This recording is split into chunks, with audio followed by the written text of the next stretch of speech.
কাঁঠালের বিচির হালুয়া শুনতে অবাক লাগলেও যদি এটা আগে কখনো না খেয়ে থাকেন তাহলে একবার বানিয়ে খেতে পারেন, একেবারে ফ্যান হয়ে যাবেন। যেহেতু এখন কাঁঠালের সিজন, বাসায় পড়ে থাকা বিচিগুলো ফেলে না দিয়ে একবার হালুয়া বানিয়ে খেতে পারেন। এর ক্রিমি টেক্সচারটা এতটাই মজা লাগে যে যারা হালুয়া খেতে পছন্দ করেন তাদের ভালো লাগবে। চলুন তবে কথা না বাড়িয়ে শুরু করি। এখানে আমি কিছু কাঁঠালের বিচি নিয়েছি, চাকুর সাহায্য এভাবে উপরের খোসাটা ছাড়িয়ে নিচ্ছি। এটা একটু কষ্টকর, অবশ্যই খেয়াল রাখবেন হাতে যেন না লাগে। সবগুলো ছাড়ানো হয়েছে, এরপরে ভালো মতো পরিষ্কার পানি দিয়ে ধুয়ে একটা প্যানে আমি সিদ্ধ করে নেব। সিদ্ধ হওয়ার পরে নামিয়ে পানি ছেঁকে এর খোসার যে লাল আবরণটা রয়েছে এটা আমি এভাবে চামচের সাহায্যে তুলে ফেলছি। আপনি চাইলে গরম থাকা অবস্থায় এটা একটা চালনি বা ছাঁকনিতে কিছুটা ঘষে ঘষে উঠাতে পারেন। সবগুলো এভাবে তুলে নিচ্ছি। চেষ্টা করবেন লাল অংশটা যেন না থাকে, তাহলে কিন্তু হালুয়াটার কালারটা নষ্ট হয়ে যায়। এরপর ভালো মতো ধোয়ার পরে একটুখানি আমার লাল ছিল, এগুলো প্রায় উঠে গেছে। এখন একটা ব্লেন্ডার জারে দিয়ে দিচ্ছি। এর সাথে আমি দুধ অ্যাড করেছি। প্রথমে খানিকটা দুধ দিয়ে ব্লেন্ড করে নেব।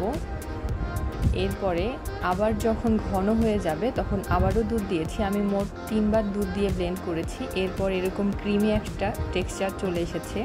দেখুন, দুধ দিয়ে ব্লেন্ড করলে টেস্টটা ভালো আসে। আপনি চাইলে পানি দিয়েও ব্লেন্ড করতে পারেন। এখন সবটুকু পেস্ট আমি একটা প্যানে দিয়ে দিচ্ছি।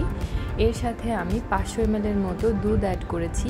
এর সাথে দিয়ে দিচ্ছি 1 কাপের মতো চিনি এবং 2 টেবিল চামচ ঘি।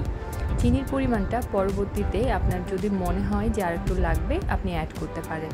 সাথে দিয়ে দিয়েছি 2 থেকে 3টা সাদা এলাচ। এখন অনবরত নেড়ে আমি এভাবে মিক্স করে নেব সব কিছু। মিক্স করা হয়ে গেলে যখন এরকম স্মুথ হবে সে পর্যায়ে চুলার জালটা অন করে দেব এবং মিডিয়াম ফ্লেমে অনবরত নাড়তে থাকতে হবে। নাড়া কিন্তু একদমই থামানো যাবে না, চারিদিকে ঘুরিয়ে এবং অনবরত নিচের দিকটা বিশেষ করে নাড়তে থাকতে হবে এবং খেয়াল রাখতে হবে যেন কোনো ক্রমে এটা হাতে ছিটে না আসে।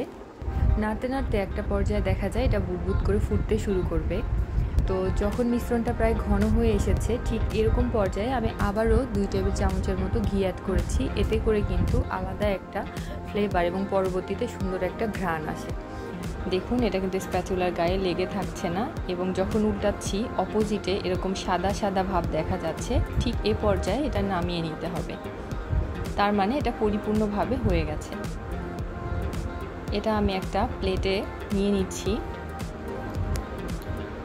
একদম ঠান্ডা না, একটুখানি ঠান্ডা, হাতে সহ্য করার মতো এরকম অবস্থায় খানিকটা হাতে নিয়ে আমি এরকম মথে একটা গোল শেপ করে নিব বলের মতো। হাতে অবশ্যই তেল বা ঘি ব্রাশ করে নেবেন, এতে করে হাতে লেগে থাকবে না। এখানে আমি একটা ছাঁচে তেল ব্রাশ করে নিয়েছিলাম।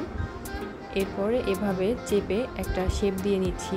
মোটামুটি সবার বাসাতেই কিন্তু ছাঁচ থাকে, যাদের বাসায় ছাঁচ নেই তারা কিন্তু চাইলে কোনো প্লেটে এটা চেপে বরফি আকারে কেটে নিতে পারেন। তো আমার বাসায় এরকম একটা কাটার ছিল যেটা আমি অনলাইন থেকে কিনেছিলাম। এর মধ্যে গোল অংশটা, গোল বলের মতো অংশটা দিয়ে এভাবে চেপে একটা ডিজাইন করে নিয়েছি। এই কাটারের বেশ অনেকগুলো ডিজাইন আছে, দেখুন কত সুন্দর একটা শেপ চলে এসেছে। তো এইভাবে আমি সবগুলো কাটার দিয়ে বানিয়ে নিচ্ছি। দেখুন কতগুলো হয়েছে। সামান্য এতটুকু কাঁঠালের বিচি এবং মাত্র 500 ml দুধ দিয়ে যদি এরকম মজাদার একটা হালুয়া হয় তাহলে বাসায় কেন ট্রাই করবেন না বলুন তো। এটা দেখতে যেরকম সুন্দর, খেতে কিন্তু ঠিক সেরকমই অনেক বেশি মজা।